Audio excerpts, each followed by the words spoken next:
রাসূলুল্লাহ সাল্লাল্লাহু আলাইহি ওয়াসাল্লাম বলছেন, মান সাব্বা নাবিয়ান ফাকতুলহু, যে নবীকে গালি দেয় তাকে হত্যা করে দাও।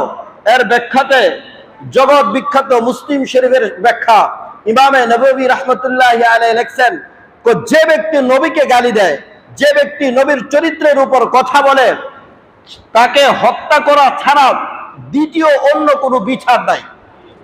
বুঝাইতে পারলাম কিনা?